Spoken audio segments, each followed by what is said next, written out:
बहिर्मिलन और अंतर्मिलन पुल्लिंग शरीर में ऋणात्मक और स्त्रीलिंग शरीर में धनात्मक विद्युत धारा होती है। इन दोनों प्रकार की विद्युत धाराओं का मूल स्रोत एकमात्र कुंडलिनी शक्ति ही है। दोनों धाराएं एक दूसरी के विपरीत गुण स्वभाव की हैं, लेकिन जब पुरुष का आधा शरीर और स्त्री का आधा शरीर आपस में संयुक्त होते हैं और उनका मिलन होता है, तो दोनों विद्युतु धाराओं की एक इकाई, एक यूनिट बनती है। एक सर्किल बनता है और बनता है एक आवर्तन। आपका मिलन शब्द से क्या तात्पर्य है? यहां मिलन शब्द का प्रयोग संभोग अथवा सहवास के लिए किया गया है।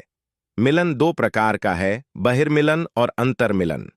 जब पुरुष का पहला शरीर और स्त्री का पहला शरीर आपस में संयुक्त होते हैं तो उसे बहिर्मिलन कहते हैं। मिलन की यह पहली दिशा है और यह दिशा प्रकृति की दिशा है, क्योंकि इससे प्रकृति का कार्य होता है, जिसका परिणाम है संतानोत्पत्ति।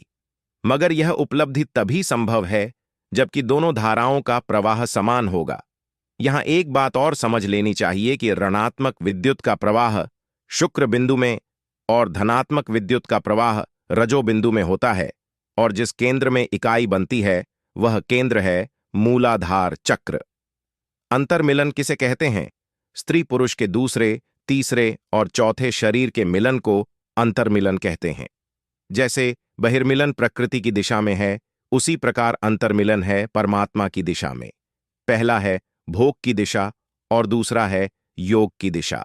एक है प्रवृत्ति का मार्ग और दूसरा है निवृत्ति का मार्ग। पहला बंधन है और दूसरा है मुक्ति यानी मोक्ष।